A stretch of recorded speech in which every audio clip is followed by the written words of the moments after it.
बिस्मिल्लाहिर्रहमानिर्रहीम सल्लल्लाहु ताला अला मुहम्मद व अला आलिहि व सहबिहि व बारिक वसल्लम। उम्मीद है अब तमाम स्टूडेंट्स जो हैं वो खैरियत से होंगे और भरपूर तरीके से नए मिलने वाले बोनस टाइम को जो है वो अच्छे से अपने पेपर की प्रिपरेशन के लिए जो है वो स्पेंड कर रहे होंगे।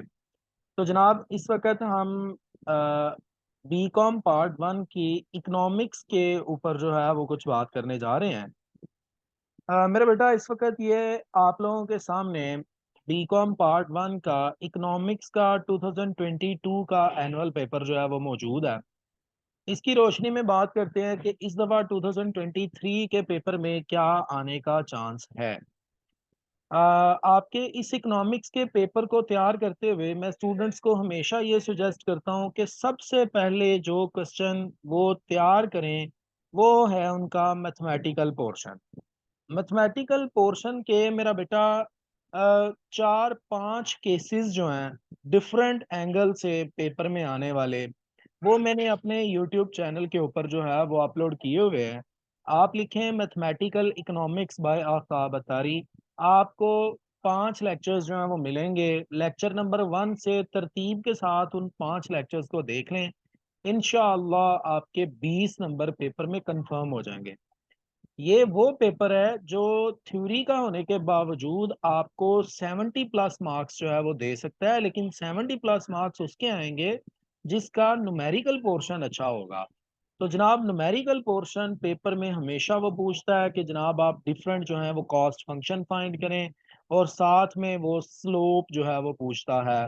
तो मेरा बेटा स्लोप और मार्जिनल कॉस्ट वगैरह, फिक्स कॉस्ट, एवरेज कॉस्ट, ये सारी क्या है, वेरिएबल कॉस्ट, ये सारी की सारी जो है वो अपलोड है यूट्यूब चैनल के ऊपर। आप उसको देख सकते हैं वहां से। तो सबसे पहले आप इन पांच लेक्चर्स को देख लीजिएगा, इंशाल्लाह आपके 20 नंबर जरूर जो है वो पेपर में आ जाएंगे। उसके बाद मेरा बेटा दूसरी चीज ये है कि आपके दो बड़े इंपॉर्टेंट लॉज हैं, उनको आपने उसके बाद तैयार करना है। वो कौन कौन से हैं? एक है law of diminishing marginal utility और एक है law of equi marginal utility. तो आप ये देख रहे हैं कि 2022 के एनुअल पेपर में उसने law of diminishing marginal utility को हमसे पूछ लिया। तो इस दफा जो ज्यादा इंपॉर्टेंट बन रहा है वो है law of equi marginal utility. उसको जो है वो आप देख लीजिएगा। एक चीज मैं आपको पहले बता दूं, मेरे पास ये क्वेश्चन रिटर्न फॉर्म में नहीं पड़े हुए जो मैं आपको बता रहा हूँ कि आप जनाब ये कर लें और बच्चे मुझसे बाद में मैसेज करें कि सर वो जरा इकोनॉमिक्स के इंपॉर्टेंट क्वेश्चन बता दें। तो मेरा बेटा यही मैं आपको बता रहा हूँ, आप इनको अपने पास नोटबुक पकड़ लें और नोट कर लें अगर आप करना चाहते हैं तो इसलिए मेरा बेटा आप वो वीडियो देखने के बाद मैसेज ना किया करें कि मुझे वो जो है वो सेंड कर दें, क्योंकि मेरे पास है नहीं है, हो तो मैं सेंड करूं। तो ये मैं आपको जुबानी अब बता रहा हूँ ये सारी चीजें। तो law of equi marginal utility और law of diminishing marginal utility में से एक पेपर में पूछता है। तो इस दफा जो चांस बन रहा है वो इक्वी का है, और इक्वी के डिफरेंट नेम है। उनको भी आप जरा साथ में जरूर फोकस कीजिएगा, ऐसा ना हो कि वो पूछे तो law of equi marginal utility ही किसी और नेम के साथ और आपको वो समझ ही ना आए। इसके बाद मेरा बेटा हमारे पास एक ये वाला क्वेश्चन तैयार करने के बाद डेफिनेशन वाला जो है वो क्वेश्चन है। डेफिनेशन वाला कौन सा जी? वो जो इकोनॉमिक्स की डेफिनेशन है, जिसमें वैसे तो तीन है लेकिन दो पेपर में आने के चांस होते हैं, इन दोनों में से एक। एक है रॉबन की डेफिनेशन और एक है मार्शल की डेफिनेशन, और इनका डिफरेंस। तो मेरे बेटा रॉबिन्स की डेफिनेशन आप देख रहे हैं कि उसने पीछे पूछ ली है। अब वो पूछ सकता है मार्शल की definition. Critically examine the definition of Marshall, write down the merits and demerits of definition of Marshall. या वो कह सकता है economics is a science of welfare, discuss the statement. तो ये भी ये रॉबिन्स की ही डेफिनेशन, वो मार्शल की ही डेफिनेशन है। तो आपने इन क्वेश्चंस को अच्छे से देख लेना है कि किस किस नाम से वो पूछ सकता है। तो आप इसको तैयार करें, साथ में इसका डिफरेंस देख लीजिएगा। लेकिन ये जो आपके सामने इस वक्त रॉबन की डेफिनेशन है, ऐसा नहीं कि आप मार्शल को तैयार करें और इसको ना करें। इसको आप दूसरे नंबर पे कर लें, पहले पे मार्शल मार्शल को कीजिएगा। इसके बाद मेरा बेटा हमारा एक बड़ा इंपॉर्टेंट क्वेश्चन होता है इलास्टिसिटी ऑफ डिमांड से रिलेटेड, जो कि यहाँ पर क्वेश्चन नंबर 4 है। इलास्टिसिटी ऑफ डिमांड जो है ना वो दो तरीकों से वो पूछ सकता है। वो कह सकता है right down the methods of elasticity of demand, right down the method of measurement, method of elasticity of demand, कि जो इलास्टिसिटी ऑफ डिमांड को मैयर करने के मेथड्स है ना वो बताएं। या वो इस क्वेश्चन को ऐसे भी पूछ सकता है right down the types of elasticity of demand, वो कह सकता है define price elasticity of demand, how the price elasticity of demand can be measured. तो ये दो तीन इसके मैंने आपको एंगल बताए हैं। तो जब वो पूछेगा तो उसने ये क्वेश्चन मतलब यूं कह लें कि 99% चांस होता है कि उसने पूछना होता। तो यहाँ पर देखें उसने method of elasticity of demand पूछे हैं, तो वो अब इसको चेंज करके ये कह सकता है कि जनाब आप जो है ना वो types of elasticity of demand लिखें। तो types of elasticity of demand में फिर आप price elasticity, income elasticity, arc elasticity, point elasticity, cross elasticity, ये आप जो है वो मेंशन करके लिख सकते हैं। बहरहाल मेरा बेटा, इसके बाद हमारे पास है एक और इम्पोर्टेंट टॉपिक, और वो है जी हमारी मार्केट की टाइप्स, जो कि यहाँ पर क्वेश्चन नंबर 5 है। तो मार्केट की टाइप्स जो है वो तीन है, एक है परफेक्ट कंपटीशन, एक है मोनोपोली, और एक है मोनोपोलिस्टिक कंपटीशन। इन तीनों में से कोई एक जो है वो पूछ सकता है, वो कह सकता है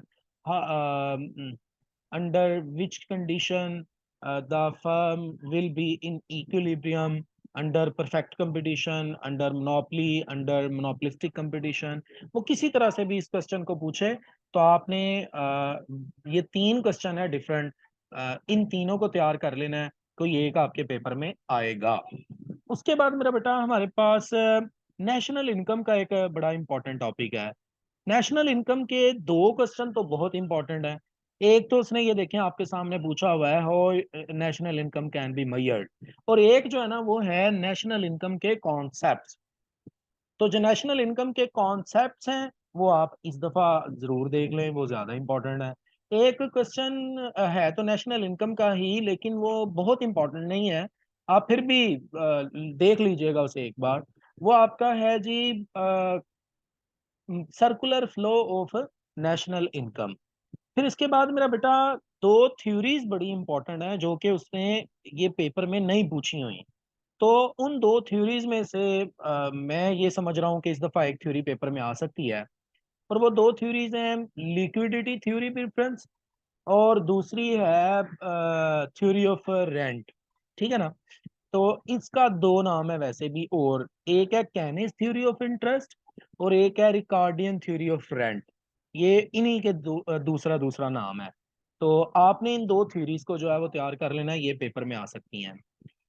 इससे रिलेटेड कुछ मेरे पास नोट्स भी हैं, बट मैं आपको पहले बता दूं मेरा बेटा, वो मैं नोट्स पेड जो है ना वो देता हूँ, तो अगर वो कोई लेना चाहे तो वो भी मैं आपको दे सकता हूँ। अच्छा मेरे बच्चे, इसके बाद हमारे पास नेशनल इनकम वाला टॉपिक हो गया, और वो जो तो थ्योरीज मैंने बताई हैं वो भी मैंने आपको बता दी हैं। फिर इसके अलावा आपके पास एक टॉपिक है टैक्सेस वाला, टाइप्स ऑफ टैक्सेस। ठीक है। और डायरेक्ट एंड इनडायरेक्ट टैक्स के मेरिट डीमेरिट, और ज़कात और टैक्स में डिफरेंस जो है, कैनन ऑफ टैक्सेशन। ये जो मैंने क्वेश्चन बताए हैं ना इनमें से कोई क्वेश्चन जो है वो उठा लेगा पेपर के लिए। फिर इसके अलावा मेरा बेटा importance of study of economics, scope of economics इसका दूसरा नाम हो सकता है, इसको जो है वो आप तैयार कीजिएगा। माइक्रो इकोनॉमिक्स और मैक्रो इकोनॉमिक्स में डिफरेंस, ये आ सकता है। जिन बच्चों के शॉर्ट क्वेश्चन पेपर में आते हैं जैसा कि यूनिवर्सिटी ऑफ गुजरात वालों के, उनका वो माइक्रो और मैक्रो इकोनॉमिक्स की अलग अलग डेफिनेशन भी पूछ सकता है। फिर मेरा बेटा आपके पास एक क्वेश्चन है लॉ ऑफ वेरिएबल प्रोपोर्शन, उसको जो है वो आप तैयार करें।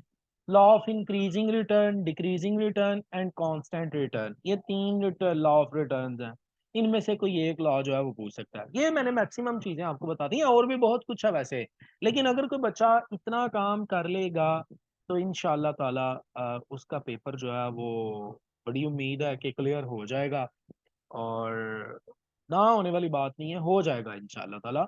आप इन क्वेश्चंस को पहले जो है वो तैयार कर लीजिएगा, और उसके बाद अगर आप कोई प्रिडिक्ट करें कि ये यार इंपॉर्टेंट है, या आपके कॉलेज के टीचर ने कोई प्रिडिक्ट किया हुआ है, उसको जरूर तैयार करें।